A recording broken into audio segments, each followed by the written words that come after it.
Welcome, Kirsty Bucknell. Lovely to have you here speaking on the topic of resilience. We're very much looking forward to it. So over to you, Kirsty. Thanks, Peter. Sorry about my dog barking in the background. Look, it's a great pleasure to be here today. As I was just mentioning, I'm talking about resilience particularly, but oftentimes we can get this idea of well-being and resilience mixed up. And so I'd like to talk a little bit about that today. But I think particularly as we're going through different transitions in our lives, it's really helpful to think about resilience and about our well-being, but specifically about resilience as we think about what are the sorts of strategies that we use to cope as we're going through and dealing with these new events.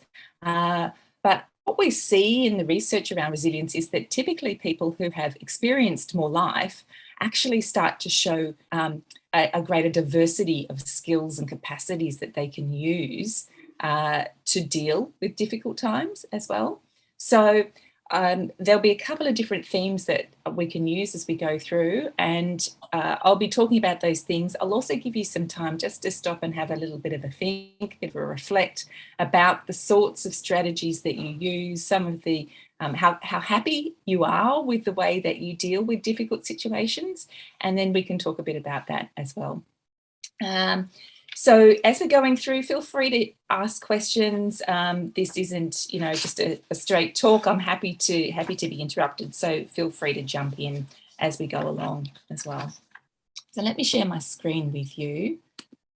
Okay, so these are the things I'd like to cover off. Firstly, just talking about what resilience is and what it's not. Then I'd like to talk a bit about resilient capacities, and I'll explain what I mean by that. And finally, think about strengthening our resilient capacities. Okay, so they're the three areas that we'll run through. So firstly then, what is resilience? So I mentioned this difference between resilience and well-being. When you look at the literature, we talk about resilience is actually, as you can see here, the capacity to adapt effectively to life adversity with a short-lived downturn in functioning or functioning. So really what we're looking at here is the ability to deal with life pressures like we face when we're in a period of transition. Okay, so there are two things that we need when we're talking about resilience. There are two parts of it. Firstly, it's adversity. You need adversity for it to qualify as resilience. And that's one of the differences of well-being. Well-being, you don't necessarily need adversity, okay? So we can have great well-being, and that's terrific to have it, okay? That we want well-being. We want people to have really positive psychological function as they're going through their life. But the difference between well-being and resilience is the presence of adversity. And then the other part of resilience, when we're talking about a definition of it, is this ability to bounce back. So actually so when you hit that point of adversity, how do you actually bounce back from it? How do you actually cope with a period of adversity? So it's just a short-lived downturn in function, in psychological function. So there might be a little bit of a dip, but it's not a long dip that actually requires recovery and assistance as we're going through. So we want to start to build our strengthen our capacity to be resilient. Okay, that's what we're looking at. So those two components, adversity and bounce back. And so you can see on this diagram that we've got two different types of resilience. So this bouncing back, that if you've got kids or grandkids and they go to resilience programs at school, you'll hear about bounce back. And that's what this is. So it's just that short-lived downturn in psychological function. So there's a bit of a dip in how you cope with life and how you manage different events, but you come back to the function.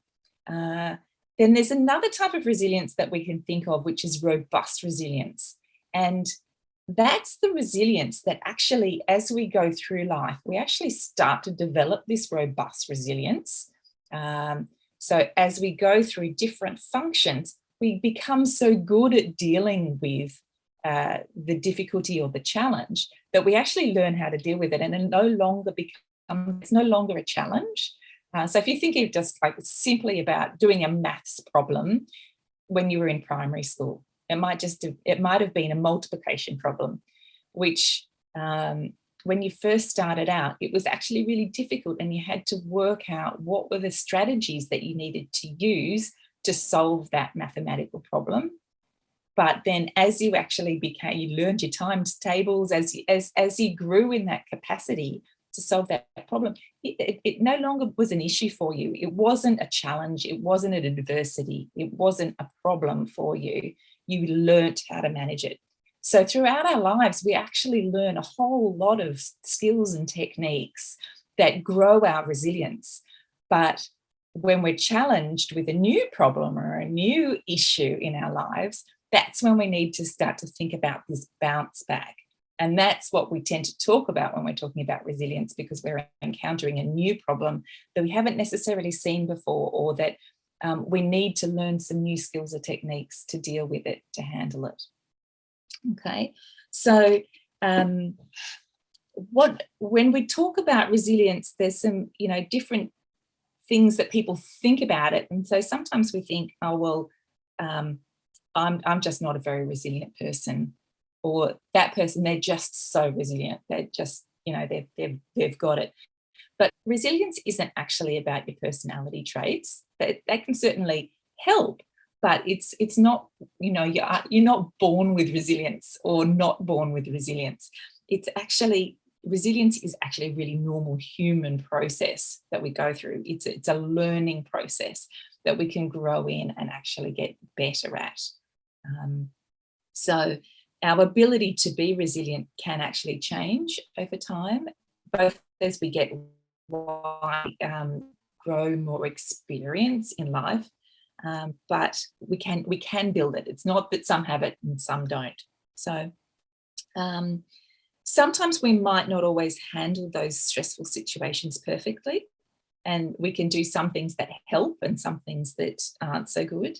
And sometimes we can actually become depressed and anxious about these difficult times, but it doesn't mean that you have no ability to be resilient. We've all developed different skills that help us, and we can continue to grow in those skills to be resilient as well as we go through and learn new things.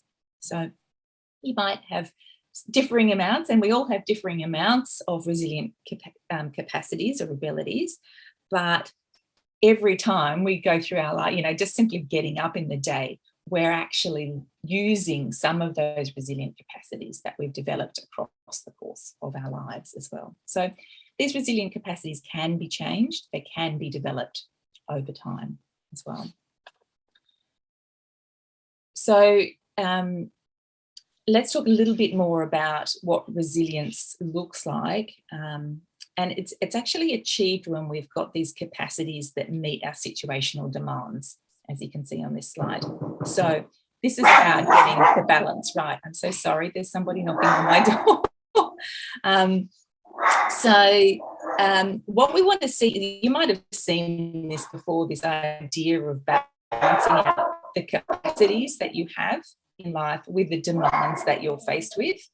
And so that's what we want to be able to do in our lives. As we're going through periods of transition, we recognise that there are a whole lot of demands that we're being faced with, and those demands can be financial, time, emotional, relational. There'll be a whole lot of different demands that we're faced with. And we also want to actually have the sort of capacities that balance them out, okay? And you want to think a little bit about managing the sort of capacities that you have with the sort of demands that you're faced with. And by that, I mean, if you're faced with a lot of emotional demands, you want to make sure that you strengthen your emotional capacities, okay? So we're just starting to think about getting that balance right, of making sure you've got enough capacity to deal with the demands that you're faced with, okay?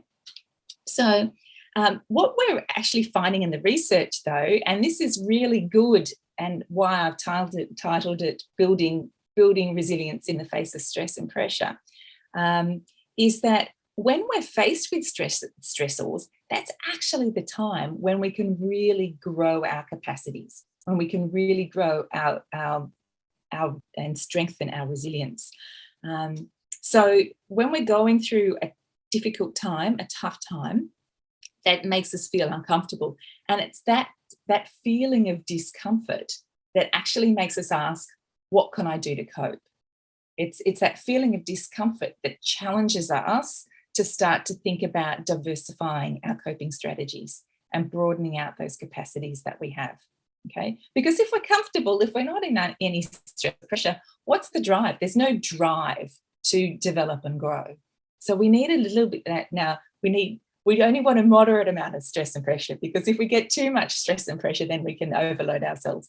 But when you're in a period of transition, you want to capture the stress, the good stress there, not the distress. Okay, and see how you can use those periods to grow and to use that and to develop as well.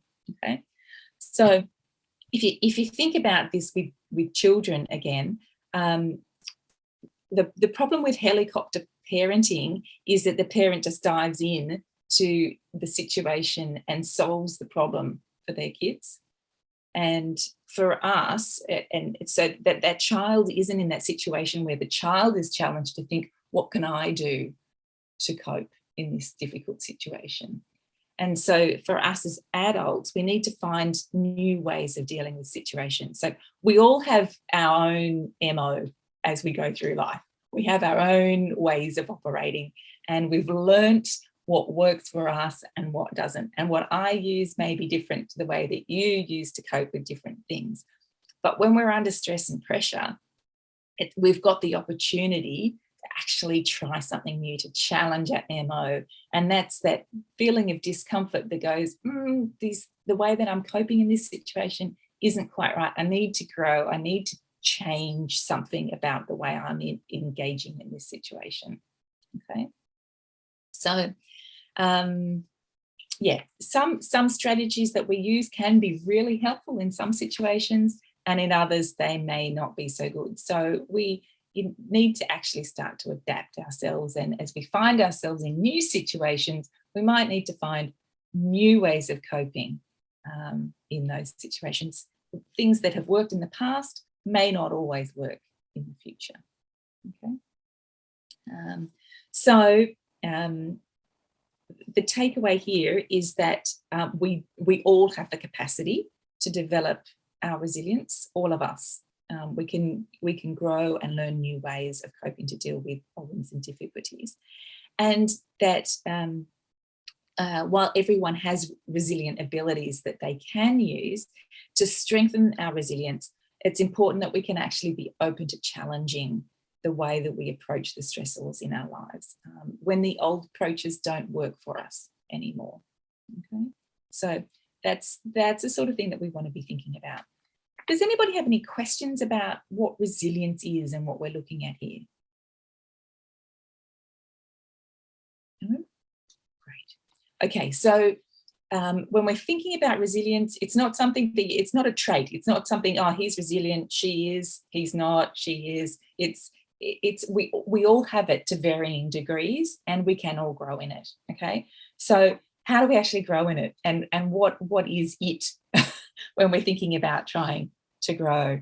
So can I ask you just to take a little bit of time, just a few minutes now, to think through these questions. So firstly, to think through some of the demands that we're thinking about balancing it out. Think through some of the demands that you've been under recently, some of the stressors, what's been going on for you.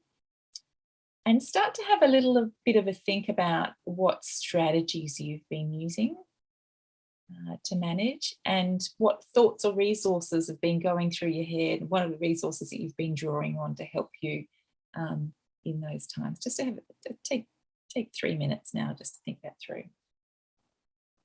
I want to jot some of these thoughts down.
Okay, I can see that you're all still working away there.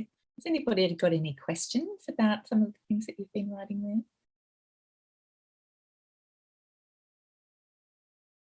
A lot of the work that we do is helping people start to actually come to an appreciation of their own situation and building awareness of that, and um, what you're engaging in, what strategies you're using as you go through. So I'll ask you to do a few more of these sort of little sessions as we go along in the next half hour as well. Okay, so let's talk a little bit about what I said, that I would explain what resilient capacities are. So when we're talking about resilience, and resilience, it's a process, it's a learning process, learning how to cope and manage in new difficult situations and getting through adversity. So making sure that we can bounce back from the point of adversity or from the difficulty. So what we want to try and do is actually grow in our ability and our capacities to be resilient. And what are the things that enable us to be resilient, to bounce back? So there are 3 types of resilient capacities that I want to focus on. And as I said before, everybody has this capacity to be, or this ability to be resilient. But the things that we use, the various capacities that we use are really unique. So as I said before, the way you cope with a situation might be quite different from the way that I cope with the same situation, but we can equally get through that same situation. Okay, so we're quite different. We can be quite different. So it's important to be aware of that they still might be good ways of dealing with the situation, but they might be different. Okay. So the first I'd like to talk through is resilient beliefs. Okay, so resilient beliefs are about how we think the world works, and how we think other people work, how much control we have in the world. Okay, so our beliefs are formed based on our interactions with other people, the way that we grow up, our personal experiences, our communities, our societies, things we watch on TV, the things we read. And sometimes our core beliefs about resilience can be very helpful, and sometimes they can be detrimental to us as well. So let me give you an example.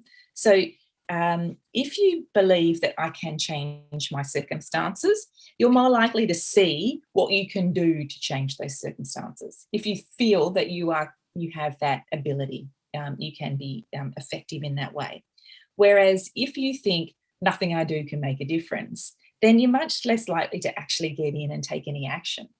Okay, so we want to start to be aware of the sort of beliefs that we have about our world and the way we engage in it. Okay, or try this one. If you feel that you can usually find some way of getting to a point of solution or success, then you're much more likely to be positive and to actually go out and look for that solution of success. Whereas if you actually believe about yourself, if your belief is that I'm actually hopeless at coming up with good solutions, then you're much more likely to give up before you even try. Okay, so it's helpful to be aware of the sorts of thoughts that are going through your head, the beliefs that you have. Or try this one. Generally speaking, people can be trusted. If I think that other people can be trusted, then I might go and seek out advice from them, or listen to their advice when they offer it. Whereas if I feel that I actually can't trust anyone, then I might be second guessing the sorts of things that they have to say to me, or being unsure of why they would be relating to me in the way that they are. So you can see that this can impact the way we go about dealing with difficult situations, adversity, points of transition and challenge in our life. So sometimes we need to check what's going on in our own heads. We need to check our beliefs as we move through life and through different situations. Sometimes what we're thinking can be helpful, and sometimes they need to be modified as well. So we need to recognize what those beliefs are and understand the sort of effect those beliefs are having on us in our situation. Okay. So that's the first one, resilient beliefs. The second one is looking at coping strategies and emotional regulation. Now, this sounds like, lots of really great psychology language.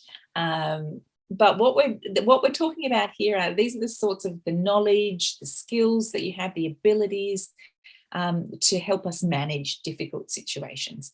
So some of the coping strategies that we will have developed will support us when we're going through tough times, but we can also learn some bad habits here. So we want to watch out for those as well. So some examples of adaptive coping strategies might be really good time management. I've learned this as a skill, and this helps me in tough times because I can actually compartmentalize the things that I need to get through and plan it all out. Or another coping strategy might be physical exercise. I've actually learned that going out and getting this physical exercise helps clear my mind and gives me the opportunity to move forward. It's good for my body. It feels great. And so that's a good coping strategy. And it's a good way, it's a way of regulating the emotion that might be attached to some of these difficult situations as well. Similarly, talking it through, I've learned that this is a skill, it's a competence in terms of relating to other people, and learning to share what's going on for me might be a coping strategy that I use as I'm going through tough times. So these are all good things and strategies that we can use as we go through to deal with difficulties. Tracy, you got a question? Yeah, I just think this, I want to just verify that one of the things I do that I've learned to do fits into this, which I think it does. When life gets so busy and stressful and all these sort of things, one of the things I do when I find myself getting to a point of maybe overwhelm or, it's all too much, I actually consciously look back and try to recognize how far I've come. Beautiful. Like I'm 6 weeks into a new job, so but I've come back to hear you talk today. So looking back on that 6 weeks, a couple of weeks ago, it was like, wow, there's just so much. But then I actually look back and said, well, since I started in the last 4 weeks, I've come a long way. Yes. And I think that looking back and recognizing that really just put me on an even keel to actually relax over the weekend and then start the next week afresh. So that was, I suppose, resilience would that fit into this category? Absolutely. And what we're trying to do, and so what will be helpful for you even further is to say, okay, look how far I've come. That's a really great thing to be doing. And also starting to acknowledge what are the things that I've done along the way that have helped me to get to this point. How can I use those sorts of strategies again in the future when I'm in a similar situation again? So actually being alert to what you're picking up along the way and what has really worked for you, because that has worked for you. That's great. And it's great to acknowledge that. And then because that might work for you, but it may not work for the next person. So it's important for you to think through and to recognize the things that really help you through those tough times. Well. Thank you. Because oftentimes we can go to a different training in resilience and well-being, that sort of thing. We can teach you some really good skills like deep breathing and relaxation. Those sorts of things are really helpful, but they don't necessarily work for every person in every situation. Okay, so thinking about the breadth of capacity and strategy that we use in each situation can be really helpful. But I think that particularly as you talk about that, Tracy, having that positive spin on it, that's where some of my research has been going recently, and thinking through what is working in this situation rather than thinking through what didn't work. As we start to recognise it may not have been perfect, but it was helpful in some way, really helps us move forward and builds our sense of it changes our beliefs. It builds our sense of efficacy, that I can get through this, and I have got the competence to deal with a new tough situation. Thank you. Great. Yeah. Bucknell. Kirsty, I was just reflecting. I mean, the things, what was it? The capacity versus demand. The demand, which we think we can do something about. That's okay. You can kind of do something about it. I think where the stress comes sometimes is just the things that you can't do anything about, and health, for example, or relationship depends on the other person, or in the case of some of the people in this group, getting a job or finding something new to do. You can do some things, but you can't control a lot of things. And so how do you cope with when you have a lot of things in your life where you feel like you just can't control, and it's but it's causing you issues? Yeah. So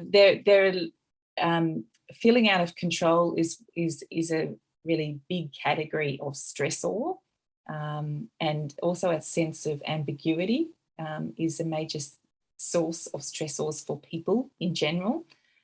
So that's helpful to recognise that you're not alone in that they are they're well recognised as stressors. What we're talking about here is starting to think through recognising what are the beliefs that you have, what are the strategies that you use, what are the resources that you can draw on, that even in that sense where you recognise that there are things that you can't do, but to think about what are the things that you personally can do to help you to be resilient throughout this time. So to actually maintain that sense of positive psychological function as you go through this point of adversity. And so sometimes adversity can be quite short and sharp. It can be an acute adversity, but sometimes we can have sort of more chronic adversity, which if you've been through a period of unemployment for a long time, that's the sort of thing that we might be going through. That's it, the sense of constant stress and pressure attached to that. So what we want to be thinking about are what are the sorts of, in this instance, coping strategies that we can be using that are effective to help you get through that. Exercising helps manage your thought processes. It helps give you, it helps maintain and build your sense of well-being as well as you go through. Spending time talking with other people. So what we're trying to do here is recognising that we're in this point of stress. What can I learn? How can I grow in this point as I move forward? So I might just move into resources as we talk that through as well, because I think... Can I just ask a question, please? Yeah. When you say talking it through, yeah, if you're in a situation or you have a number of issues and you find that, when you say talking it through, it depends on who you're talking to. Some people want to listen, other people listen just for the sake of listening, but they're not really there to provide you with the advice. If you don't have people to talk it through, how do you deal with that? Yeah. Can I okay, so if you don't have people to talk it through with, what we want to be starting to think through is recognizing that for you, talking it through is a really helpful thing, and starting to think through what resources do you have that are available to you to find out who might be a good person to talk to. So I'll get on to talking to resources in a sec, but it's starting to think through, okay, I recognise that talking it through is helpful. What else can I do? How can I actually grow my resources to manage those demands? Okay, So I will answer that question more fulsomely in a sec. We have one more question. Daniel and Jeannie? Yeah, hi. I like the thing about talking it through. I would suggest that many women find that easy and the majority of men find that difficult, because talking it through or seeking help is perceived by many men as a weakness. I can cope with this on my own. So that's my first question. How do you deal with that? The second question is confidentiality. Now, I have a friend who is a young minister, and he told me that when he was really going through it, he needed to talk it through. But everybody on the list in the church that he was in would probably be on his promotion board sometime in the next 20 years. And that inhibited him. He just felt, no, I can't talk it through with any of those people, even though they've offered their mentoring services, because he felt the fear, whether it was real or not, we don't know.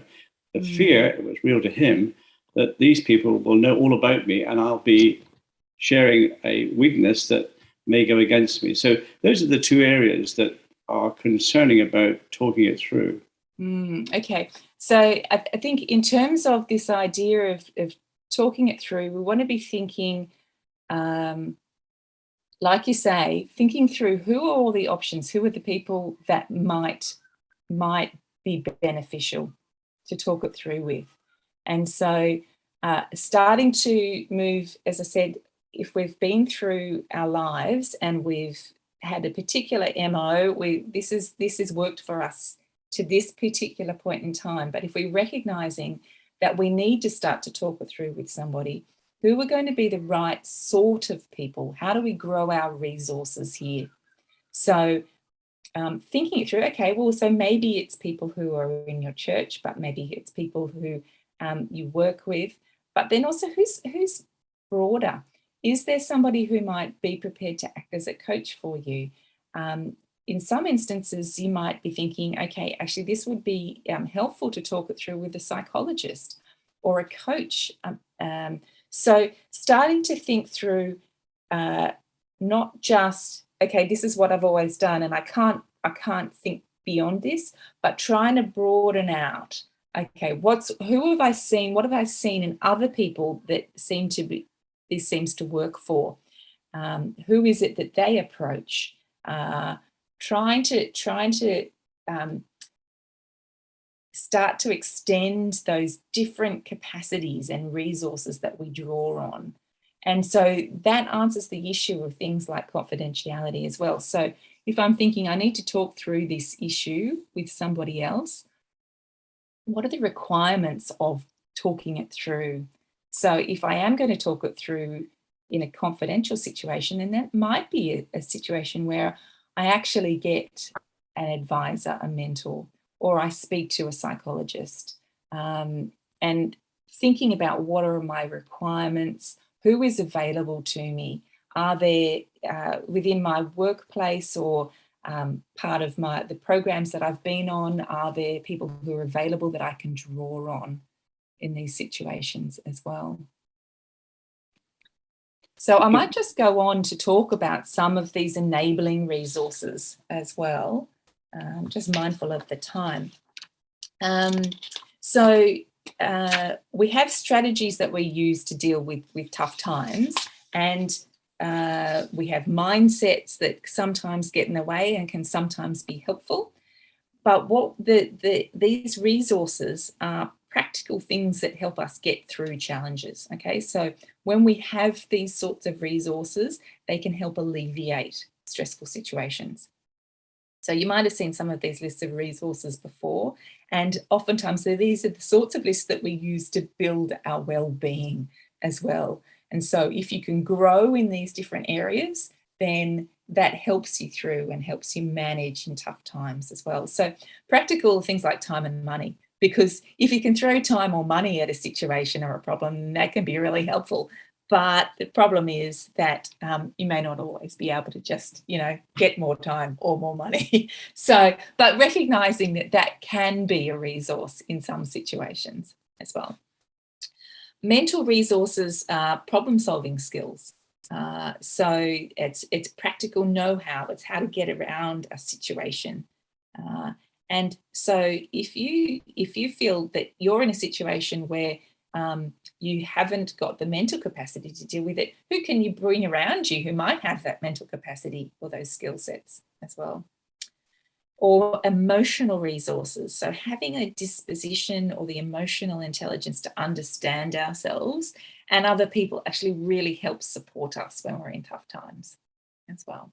Okay, so it can help us to really resolve conflict as well.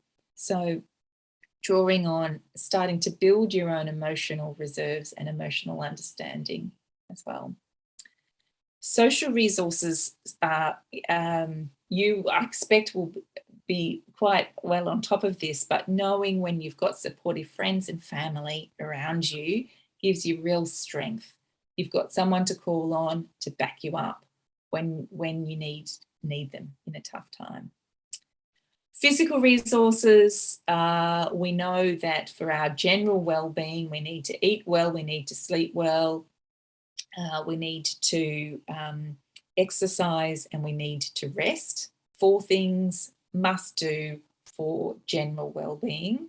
So all those physical things, when we're in tough times, don't let those things go, okay?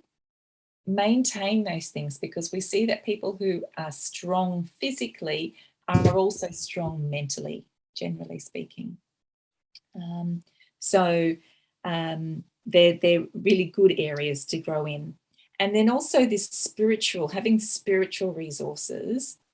So having a personal faith has actually been found to provide real meaning and strength, and gives you significance and understanding of your significance when you encounter problems as well. So it can actually take us beyond our own sphere and start to give us perspective on life. So particularly when we're in situations when we're out of control, this idea of growing in spiritual resources can really be helpful. So some of these things we can change, some we can't, but it's actually recognising that when we're in a tough time, it's recognising what resources we might be low in and what we might want to grow in, okay? So when we're thinking about, we recognise that one of the strategies that we use might be looking to talk to somebody. So how can I grow in my social resources or my emotional resources? Who is it that I might be able to access as a resource? So starting to think these things through. In the past, which resources have been helpful for me? Who has been a great support? Do I need to draw on them again? Or do I need to actually start to expand the sort of people that I have in my life? Do I need to actually start to engage in more physical activity? Starting to think through some of these different things as well. So can I ask you just to take a few minutes now, just maybe just 1 minute, just have a little think about what are some of the 3 resilient capacities that you've been engaging to deal with the stresses and demands that you've been under. So what thoughts have you been using or been going through your head? Have there been, and then what strategies and which resources have you been drawing on?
Okay, I'm sorry, that's not a whole lot of time, but these are sorts of things that you could be doing in the background as well, starting to recognise what's going on, and starting to think, what have I been using? And are there other things that I might be able to try and grow in? So how do we actually strengthen our resilience? That's the multi-million-dollar question, or perhaps not when you're involved in university research. Let me take you through these 3 steps. The first one is becoming self-aware, okay? So actually understanding the situation that you're in and starting to notice the reactions that you're having, the responses that you have to the situation. So we want to actually recognise how these demands are affecting you both physically, mentally and emotionally. Okay, so think about the situation, the demands that you're under at the moment. Does it affect you physically? Do you find that you tense in your gut, your shoulders? Or what's the physical manifestation of the stress and pressures that you're under at the moment? Mentally, what's it doing in your mind? What are you thinking about? And emotionally, what does it look like? How does that impact the way that you're dealing with other people? Is it shutting you down? Is it opening you up? Starting to think about these 3 different areas: physically, mentally, emotionally, being aware of your own response. And so it does involve understanding what your beliefs are about the world and how these beliefs are impacting your behaviours. It also involves knowing what you actually care about in the world, what matters and what's important to you as well. So some of the things that you might want to ask yourself as you're looking to grow in resilience are things like, what did you think and feel when you responded to this particular event or in this particular situation? What sort of behaviours did you engage in? Starting to recognise what typical things make you feel stressed and thinking about the broader context of the stressful event. Are other people around you stressed as well? And what's your interaction with them? What does that look like? So becoming aware both of yourself in this situation, but of yourself in a broader context. So starting to think about some of these things. Secondly, as we're reflecting on our own situations to grow in our resilience, we want to start to evaluate the responses that we have to this stressful situation. Okay, so we want to consider what works well for us in this stresses and what doesn't. Is it helpful or is it not? So I talked before about negative, some maladaptive behaviours that we can engage in. So, for example, you might find that just working harder and harder and harder to be out when you're looking for a role, pushing yourself further and further and further, that might work for a short period, but over the long course isn't actually going to be a helpful thing. So we need to be thinking a bit about the time frames of the strategies that we're using as well. So under evaluating, we want to ask ourselves, what am I doing well to cope? What's working well in this situation? What's helping me? And if there are things that aren't helpful, start to think through what other options there might be. Another important part here is actually just as we're evaluating our responses is what's working well for me, but is this the sort of person that I want to be in my life? Are these behaviours the behaviours that I want to engage in, to be known for? So if in my stress response, what would be more, if I'm dissatisfied, if I evaluate my response as not being the way I want it to be, then what other options are there that are out for me? So not just becoming aware, but evaluating. So seeing the way I'm engaging in this situation, in this tough time, and then starting to evaluate whether or not this is the person I want to be, whether it's helpful for me and whether this is the right, this is who I want to be. And so then finally you can get to this point of adapting and developing.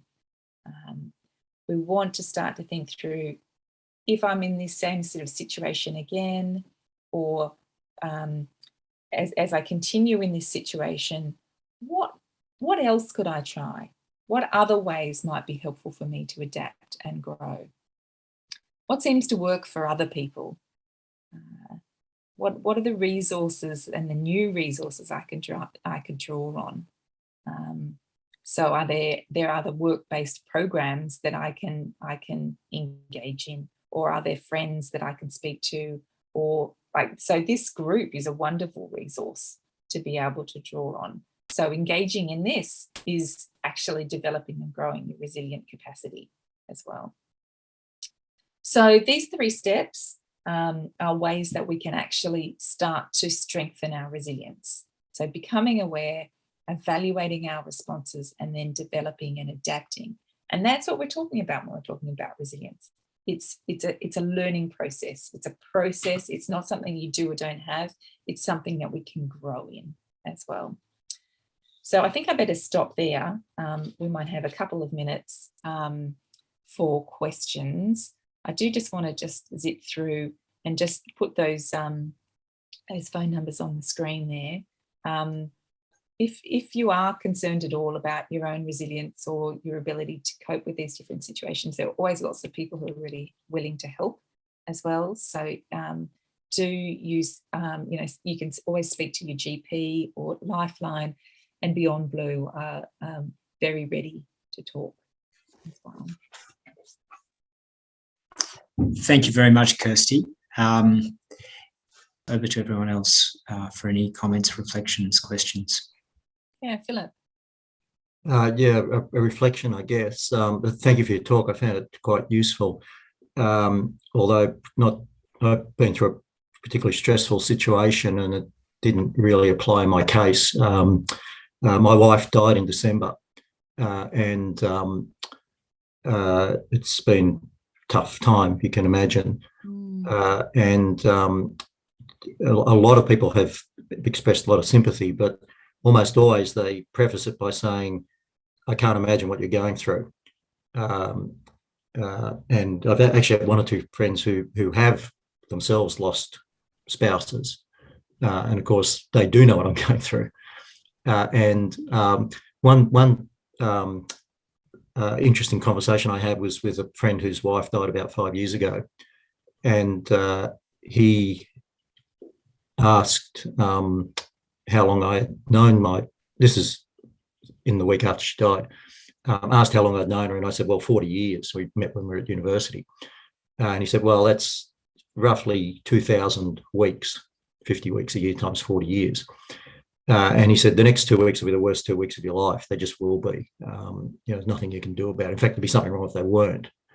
But based on his experience, his wife died several years ago. He said, what you'll find is that that's 1/1000th of the total time that you knew her, 2 weeks out of 2,000 weeks. And he said, you'll find over time, it'll be much easier to remember the good times. The memories will vastly outweigh the next period that you're going to go through. I think that's going to be the case. So I found that quite helpful. It's not the kind of strategy you would use in most situations, but I have found it quite useful, and particularly when circumstances happen. So about a month after my wife died, I got an email from the library saying that a book that I had put on reserve was available to collect. So I went down to the library to pick it up. And because on the shelf they have them sorted alphabetically on the reserve shelf alphabetically by borrower, the one right next to mine was one that my wife had obviously put on reserve before she died. And so, I took it off the shelf, took it back to the front desk and said, this book will never be collected. You can take it off the reserve shelf. I think, you develop varying coping strategies. I've certainly found friends and family to be very supportive. And that's made a big difference for me. But I think a very significant one-off event like that, almost nothing prepares you for it. I can't imagine any strategy you'd go through that would make it easier, quite frankly. And you're quite right that we do alter the sorts of ways that we think and we engage with other people as we face these different situations. So no one strategy is going to work in every situation as well. So it'll be a mix of different things that are appropriate as you go through the grieving process as well. Yeah. Thanks. Tracy. I just think, just picking up on Philip's comment there, in terms of there's nothing you can do to make it easier. I think resilience is also an acceptance that it's not about making it easier. It's actually about having the ability to cope with it. I think that there's a difference there, because all these strategies are not about making whatever the actual event that causes the stress or bereavement and grief. It is about how you deal with it and surrounding yourself with people, strategies, whatever activities that actually can make a difference to get you through it, particularly in the early stages. And that's what resilience is. It's getting through. There's nothing, you can do to make that easier. It's just strategies to cope, I think, is the difference, and acceptance of that. So, and I will pray for you, Philip. So, Stefan. Yes, it's been a very good talk, and it's something that I really need at the moment. How do you teach? I've got a 14-year-old daughter who's going through massive changes at the moment. How do I try and teach her resilience and to look at the situations that she's in and not sort of take a adolescent, let's just say, viewpoint to it? What's the best way to teach somebody else resilience? I think it's actually helping them to take those 3 steps that I talked about at the end. So not to provide them the answers that work for you, not to say, well, this is what works for me, therefore you should do it too, but to help them actually to recognise, to get to that point of self-awareness, evaluation and development. And it's very difficult when you're dealing with a 14-year-old and they probably don't want to speak with you. But it's when you're speaking with them, helping them to be alert to what are they seeing in themselves and in their situation, helping them to recognize whether or not that's to evaluate it. So is this the sort of person that they want to be? Is this how they want to be known through their life? Is this what's important to them? And I think particularly at that teenage period, they're still going through they're forming their own sets of values. And so that's part of the struggle, is them working out, who am I? And who do I want to be? What do I stand for in my life? So helping them to evaluate whether or not they're satisfied with their response, whether they think it's helping them or not. And then starting to help them to think through, well, what are the alternatives? What are some other ways they might think about it, behave, act, think, and then also who can they draw on? And for you, as you're going through this period, it might be recognising that you're not the primary, you may not be the best resource for them at this point in time, helping them. Are there other people that you can bring in around them that might help them? Are there godparents or, aunts and uncles or, other friends that can help them work through what they're going through if they don't want to listen to you as a parent. Thank you.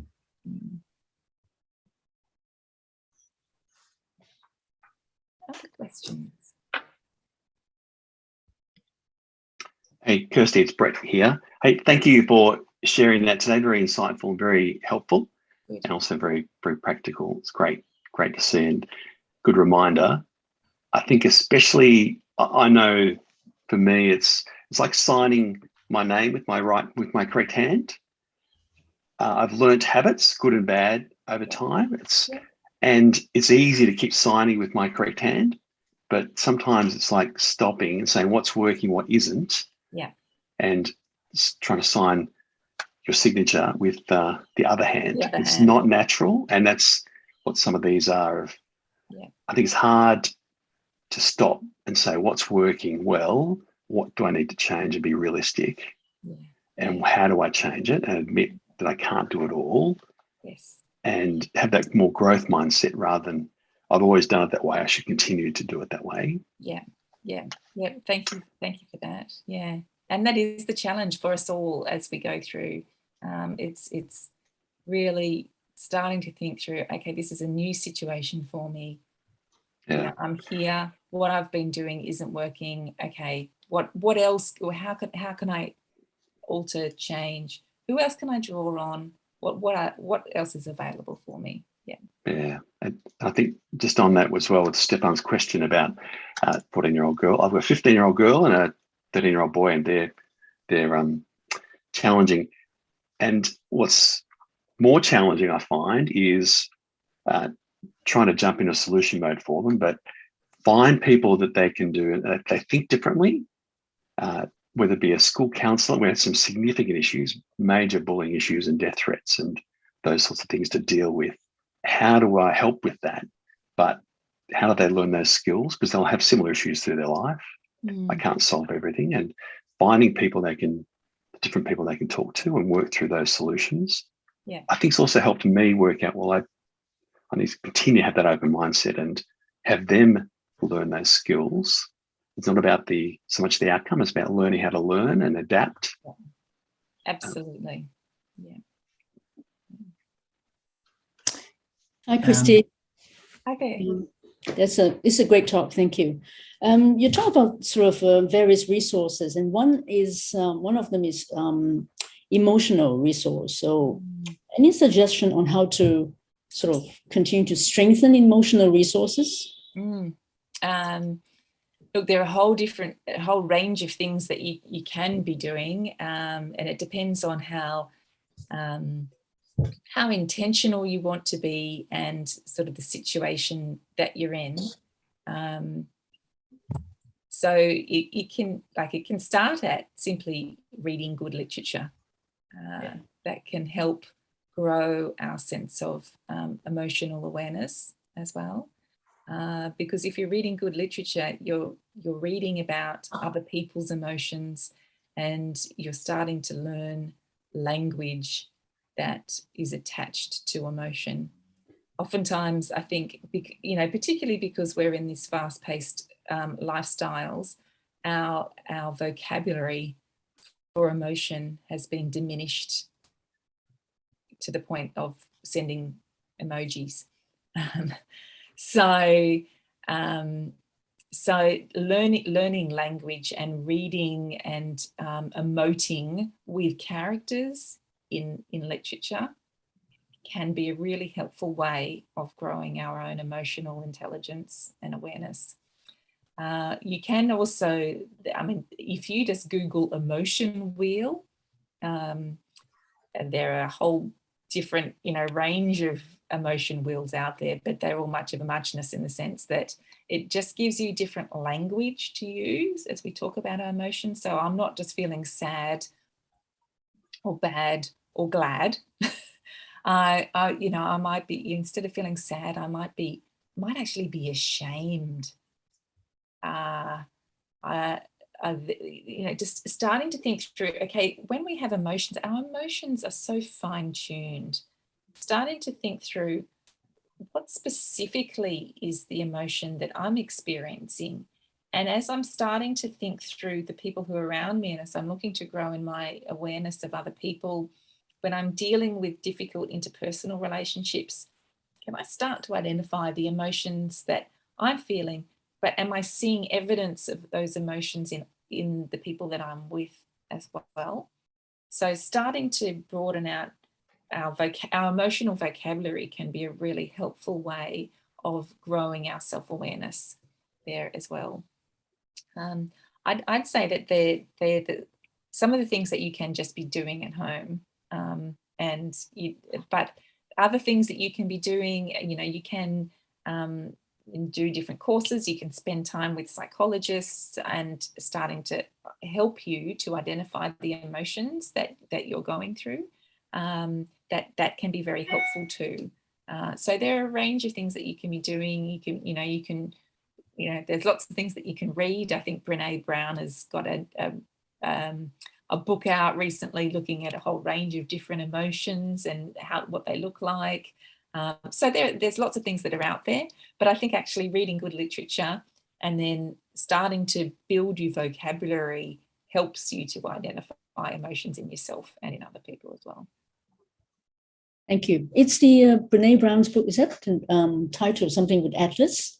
Is that her new book? Yes, it's. I haven't actually read it. I've got it sitting on a shelf, good to go, but I haven't actually read it. Yeah. Yes. Is the emotion? I can't even remember what it's called. I'm sorry. Atlas of the Heart book. Thank you. Yes. Thank you. Do we have any questions from the boardroom there? Can I just share something that one of our very good friends shared in a book? This person is critically ill, has been for many years, and really does need help. In his book, he makes a point, please don't ask me if there's anything I can do, please let me know. And his view is that's putting additional pressure on me. I've got to think of things that my very good friends want to help me, and therefore I must find some things for them to do. Now, he may have put it in a clumsy way, but that's basically saying, turn it upside down and be aware of the things you can do and do them. Or even come up with suggestions. I'd like to do this, or do this, or do this. And it takes the pressure off certainly him and other people in situations like that. So I think it's not a question of just saying, well, that person should reach out for help. Sometimes people find it very hard to reach out for help. But by taking the proactive approach is a much more positive and helpful view. That was his perspective on things. And I mean, really, he has so many friends. He knows that any of us, a drop of a hat would help. So he knows that. But I think some of us perhaps should be, be proactive and say, well, what can we do? What should we do in those circumstances?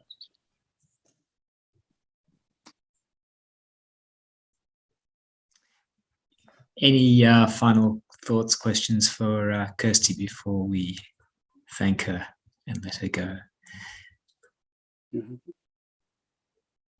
Yeah, Phil? Just very quickly, again, I know my situation's probably not typical, but my wife was meant to go into palliative care at home. As it happened, her condition went downhill very quickly and she went in the hospital and didn't come out. But through the palliative care people, at least here in Melbourne, they have quite an extensive range of support services, both going through the death, before and after the death of a loved one. And the after services include grief counselling and various other support services. So, depending on your particular situation, there can be people you can reach out to who've, typically you as an individual maybe only go through this once in your whole life. They have counsellors who are very experienced at dealing with these situations and have probably seen every reaction you can imagine to those kind of cases. And I didn't have a lot to do with them. Luckily, I had a lot of support from family and friends, and I would have hated to have gone through something like this on my own. But there are professional services out there that are worth being aware of as well. Thank you.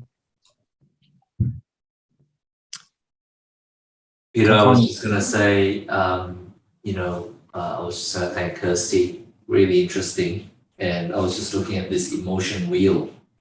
I didn't realize there were so many words we can use to describe our emotions. I know all the words, but, we kind of forget most of them. Yeah. It's actually really quite powerful. What are some of the ones that strike you there? Oh, that's going to be revealing. That's a very good question. Okay, just pick a random sample. I'll tell you. I mean, one of them is frustrated, especially when things are out of my control. I feel frustrated. And interestingly, that kind of links in with angry. Huh. Okay, that's interesting.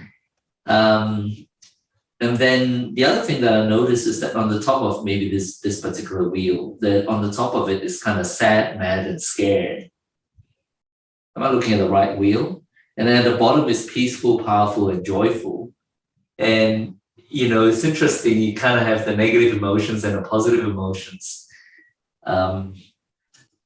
So, it's easy to dwell, isn't it, in the kind of negative ones. And the question is, how do you make it positive? Yeah, and that's really a really helpful statement, because what Tracy was talking about before was thinking about what has worked well for her. And I think that as we start to focus, and where the literature goes is the more we think about the things that we are thankful for, the things that we can see that are good and are helpful, that actually the more that we're thinking about the good, we start to open up, and our physically as well as emotionally and intellectually, our minds are opened up to what else is out there that is good and positive and helpful. So it is a helpful thing to be alert, not just to the negative emotion, but to the positive emotion that we engage in our lives as well.